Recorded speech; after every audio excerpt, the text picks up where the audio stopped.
Bismillahirrahmanirrahim. Assalamualaikum warahmatullahi wabarakatuh. Bismillahi masyaallah, la yasuqul khaira illallah. Bismillahi masyaallah, la yujrimus su'a illallah. Bismillahi masyaallah, ma kana min ni'matin fa min Allah. Bismillahi masyaallah, la ya'ti bil hasanati illallah. Bismillahi masyaallah, la haula wa la quwwata illa billah.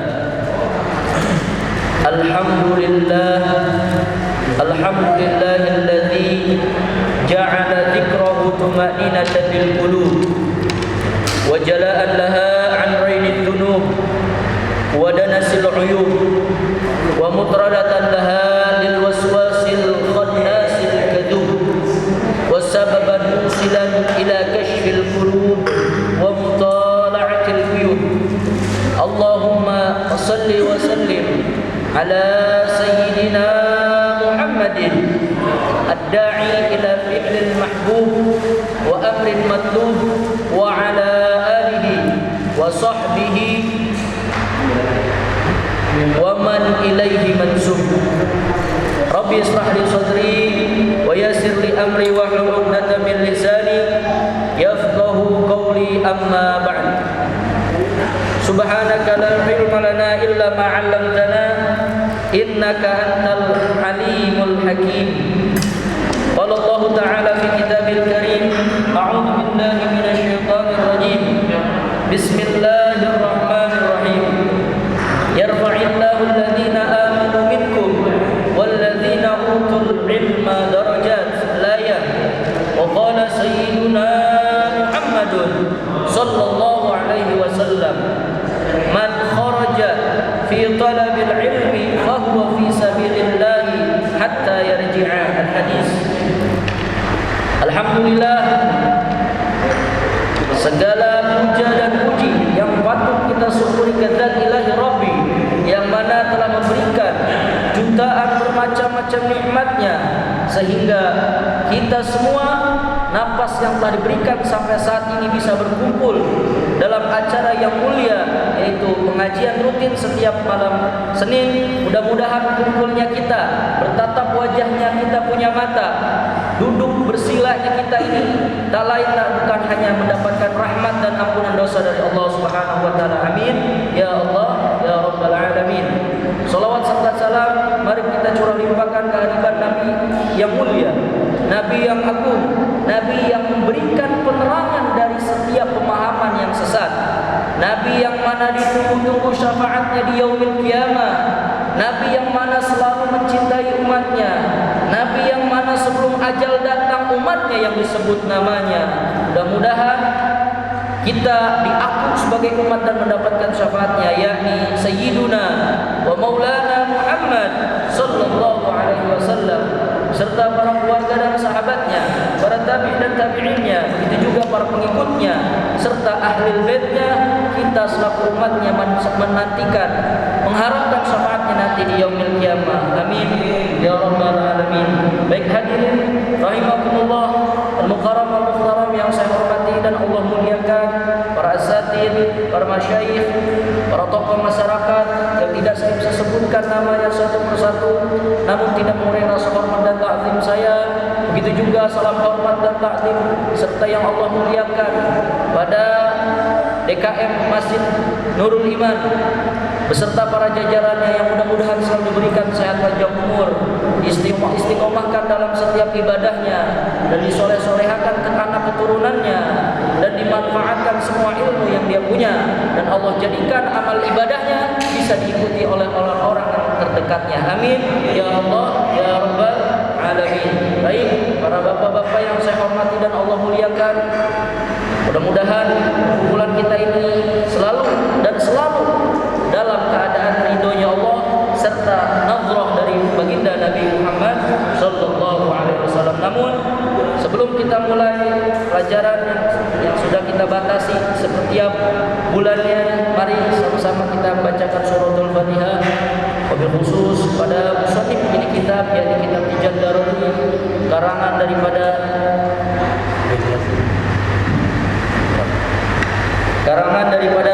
Syekh ya Nawawi Al-Bantani, yang mana diambil daripada Risalatul Alim Al-Alam Al-Khabar Bahrul Fahama, yakni Syekh Ibrahim Al-Bajuri fi Tauhid, dalam ilmu tauhid. Mudah-mudahan kita diakomodir sehingga nanti apabila kita ada di dalam neraka bisa diangkat, bisa ditarik, dibetot kita punya tangan, dibawa ke dalam surga. Amin ya rabbal alamin. Baiklah, hadirin yang saya hormati dan Allah muliakan, mari kita sama-sama baca surah Fatihah. Ala hadhihi al-qur'an sholihat nawaina kama nawa aslafuna wa rabbuna shalihun wa niyatina fi niyatihim wa amalana fi amalihim wa ila ruhi khususan mu'allim kitab Al-Darari Syekh Nawawi Muhammad Nawawi Al-Jawi wa ila ruhi Syekh Ibrahim Al-Bajuri wa ila ruhi Syekh Allah yata'ala wa ta'awuli wa yursuluna syara'a rusulina min al-rahmati wa ta'awuli bi asrarihim wa nurihim wa ulumihim wa nafatihim fid din wal akhirah. Sirrul Fatihah. A'udzu billahi minasy syaithanir rajim. Bismillahirrahmanirrahim. Alhamdulillahirabbil alamin arrahmanir rahim maliki yaumiddin. Iyyaka na'budu wa iyyaka nasta'in. Ihdinas siratal mustaqim. Siratal ladzina an'amta 'alaihim ghairil maghdubi 'alaihim waladdallin. Sedikit sekedar informasi bahwasanya kita ini sekarang berada di bulan Allah yang mulia, yaitu Syahrul Muharram. Bulan Muharram salah satu di antara bulan yang Allah muliakan adalah Syahrul Muharram, yaitu bulan Muharram. Sekarang kita berada di tanggal berapa? Tanggal 2 bulan Muharram, yang mana di tanggal ini kita akan bertemu nanti pada hari Asyura. Mudah-mudahan umur kita sampai kepada 10 Muharram. Amin. Dikatakan bahwa di 10 Muharram hari Asyura ini adalah Nabi pernah datangi oleh orang Yahudi Madinah. Ketika datang orang Yahudi Madinah dan berkata kepada Rasulullah, ya Muhammad, nahnu nasumu fi Asyura, ya, likraman salama Nabiullah Musa min Fir'aun. Jadi mereka itu puasa di bulan Muharram pada hari ke-10 Muharram. Orang Yahudi Madinah itu bilang pada Rasul, kami ini puasa karena menghormati, karena memuliakan atas selamatnya Nabiullah Musa daripada kerjaan laknatullah Fir'aun, ya. Jadi mereka itu puasa ternyata Yahudi Madinah. Begitu juga Nabi. Apa kata Nabi? Qala Rasul, wa nahnu ahaqqu bi Musa alaikum. Kalian enggak boleh ngomong gitu. Kami ini yang lebih berhak atas Nabi Musa daripada kalian. Akhirnya Nabi Muhammad menyerukan kepada umatnya untuk puasa bulan Asyura. Begitu juga bahkan sampai disunahkan oleh Nabi, yaitu pada hari Tasu'a, hari ke-9, agar tidak bertasyabbuh, tidak menyerupai daripada amalannya orang Yahudi Madinah. Sehingga Nabi ketika itu Nabi merintahkan untuk umatnya berpuasa Tasu'a sama Asyura. Berarti hari ke-9 sama hari ke-10, ya. Ternyata umur Nabi tidak sampai ke tahun depan. Akhirnya yang hari ke-Tasu'a, hari ke-9 ini tetap dicatat sebagai puasa sunnah. Karena Nabi sudah melontarkan, karena wa ma yantiqu 'anil hawa in huwa illa wahyun yuha, tidaklah keluar dari lisan Nabi Muhammad kecuali itu adalah wahyu dari Allah Subhanahu wa taala. Maka puasa muakkad, kalau Asyura itu sunnahnya muakkad, sunnah yang tidak pernah ditinggalkan oleh Nabi. Adapun Tasu'anya, saking Nabi enggak mau sama puasa cuma Asyura, akhirnya disunahkan juga puasa Tasu'a hari ke-9. Banyak kejadian-kejadian istimewa pada hari itu. Sampai-sampai termasuk salah satu cucu Nabi Muhammad SAW yang bernama Sayyidina Husain, itu dibunuhnya pada hari Asyura. Dipenggal kepalanya oleh siapa? Oleh Shiber, ya, oleh siapa? Sa'id bin Shiber, ya. Shiber bin Jausan. Shiber bin Jausan ini adalah salah satu orang Islam tapi membunuh keturunan Nabi, yaitu Sayyidina Husain binti Fatimah binti Rasulullah, ya, nasabnya. Kenapa kok turunan dari Fatimah perempuan kok nasabnya bisa nyambung ke Rasulullah, sedangkan Fatimah ini seorang perempuan? Dalam hadis Nabi dikatakan kullu nasabin yantasibu ila abi, semua nasab itu bernasab kepada bapaknya semua. termasuk kita pada bapak binnya fulan, nggak mungkin bin fulan. Semua nasab illa Fatimah, kecuali Sayyidina Fatimah boleh dinasabkan kepada Sayyidina Fatimah. Hasan dan Husain bintu Fatimah, bin Fatimah. Ya, terus nyambung baru bintu Rasulillah. Jadi semua nasab itu hanya nyambung kepada bapak, kecuali nasabnya Fatimah boleh dinasabkan. Makanya Ahlul Bait, para habaib keturunan Nabi itu semuanya nyampe kepada si Fatimah. Ada yang jalur lewat Sayyidina Hasan, ada juga yang jalur lewat Sayyidina Husain. Ya, ketika perang itu ya dibunuhlah ya Sayyidina Husain, dipenggal kepalanya pada hari Asyura.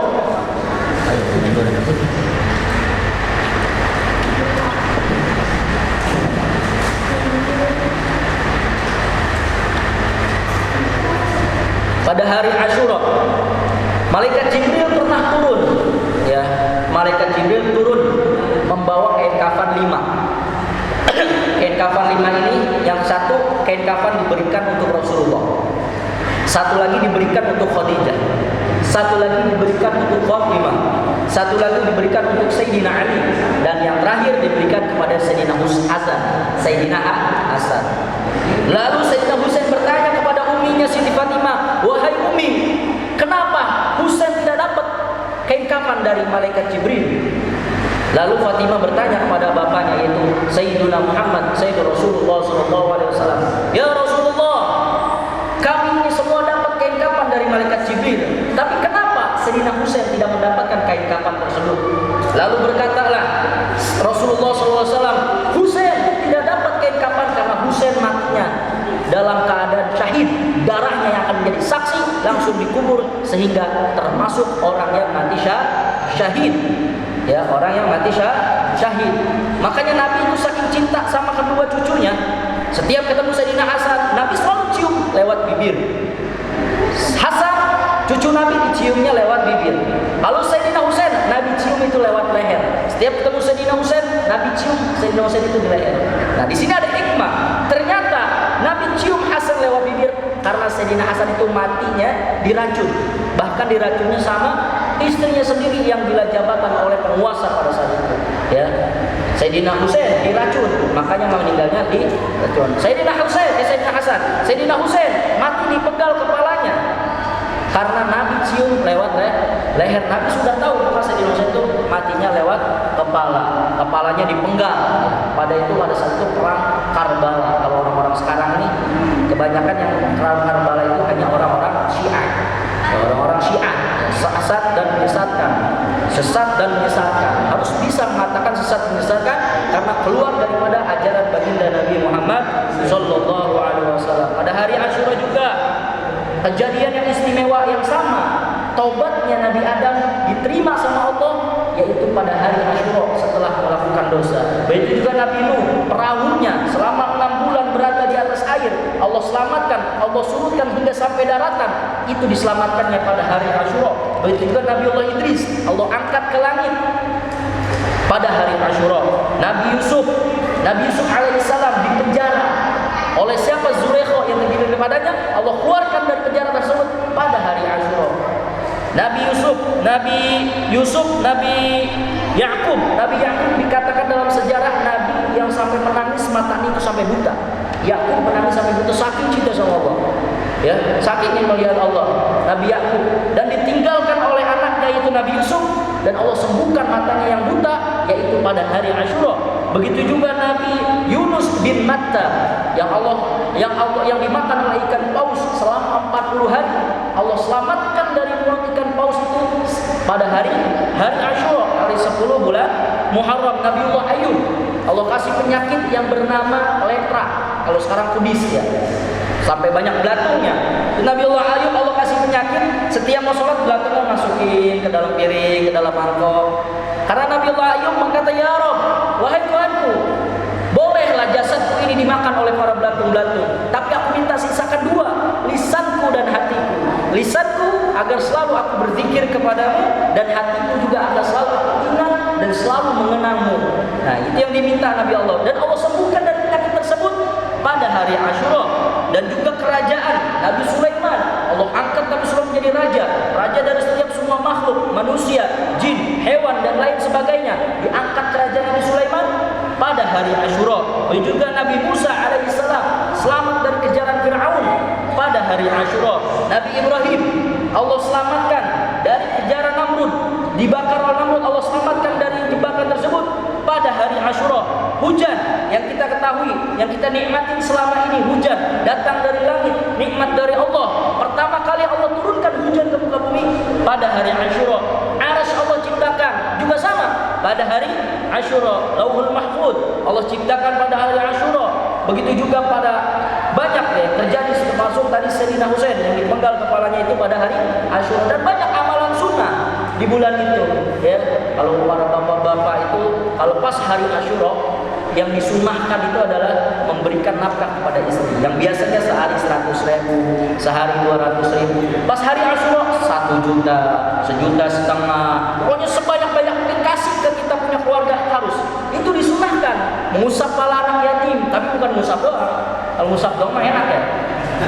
Maksud mengusap kepala anak yatim ini kita memberikan kebutuhannya, memberi dia uang, makanan, kebutuhan hidupnya.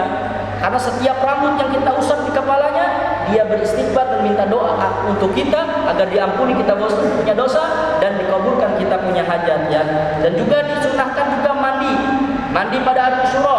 Puasa disunahkan juga pakai sifat mata, disunahkan juga pada hari Asyura hadir-hadir majlis pengajian ya.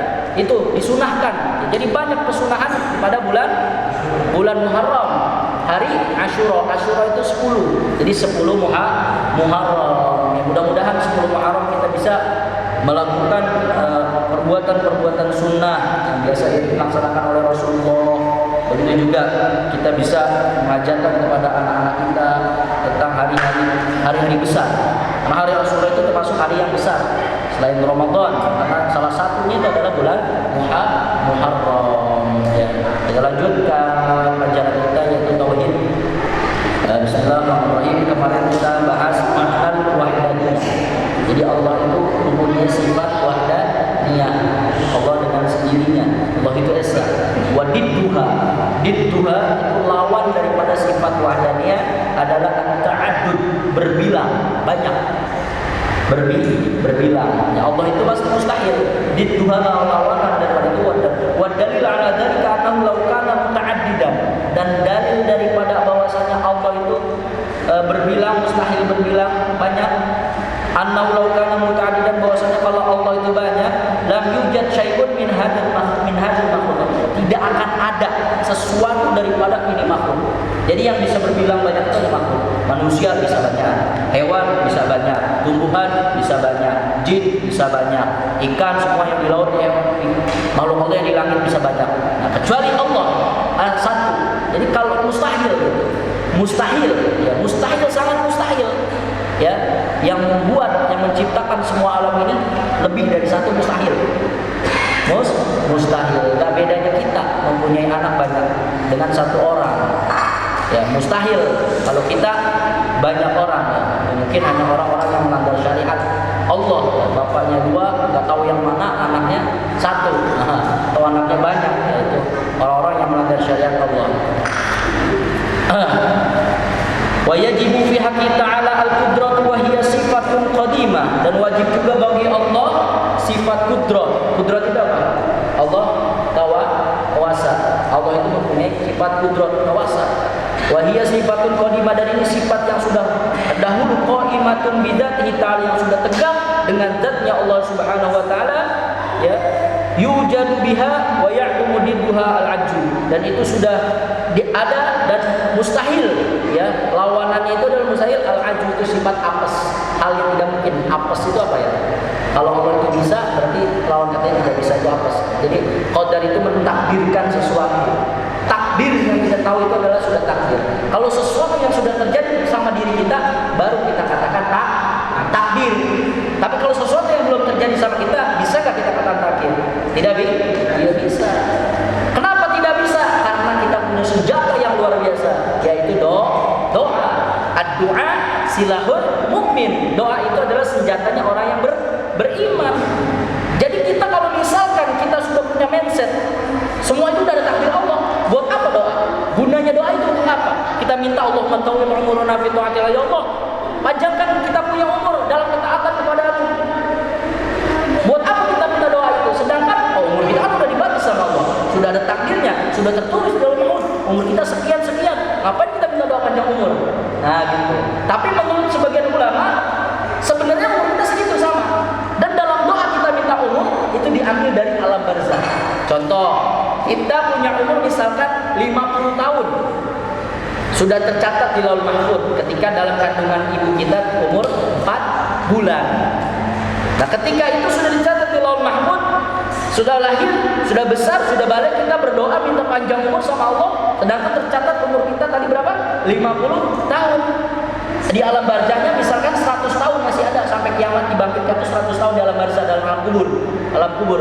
Nah, Allah ambil 10 tahun dari alam kubur, dimasukin ke alam dunia 10 tahun sehingga umur kita itu bisa bertambah menjadi 60 tahun. Jadi sebenarnya kita panjang umur kita di dunia ini diambil dari alam barzakh sampai nanti kita dibangkitkan kembali di hari kiamat. Ya, yaumul mahsyar, yaumul ba'ts, hari-hari pembangkitan, hari kiamat. Jadi diambil dari umur kita di alam barzakh sehingga umur kita bertambah yang di alam dunia. Ini takdir itu bisa diubah. Jadi ada takdir yang nggak bisa diubah, ada takdir yang bisa kalau takdir yang bisa diubah ya udah jadi. Contoh, takdir kita sebagai laki-laki, ya udah jadi nih takdir kita laki-laki. Masa kita mau berdoa, ya Allah jadikanlah saya perempuan? Nggak bisa. Ini namanya nanti masuknya ke dalam apa? Tidak bersyukur, kita kufur nikmat namanya. Nah, sesuatu yang sudah terjadi kita ucapkan dengan lafaz alhamdulillah. Baik dan buruknya alhamdulillah. Ya, karena ada sejarah, ada cerita orang yang setiap sesuatu mau baik mau buruk dia bilang alhamdulillah. Dapat rezeki alhamdulillah. Bahkan bisa besar seorang. Dapat musibah juga bilang alhamdulillah. Ada cerita bahwa satu perdana menteri dalam kerajaan.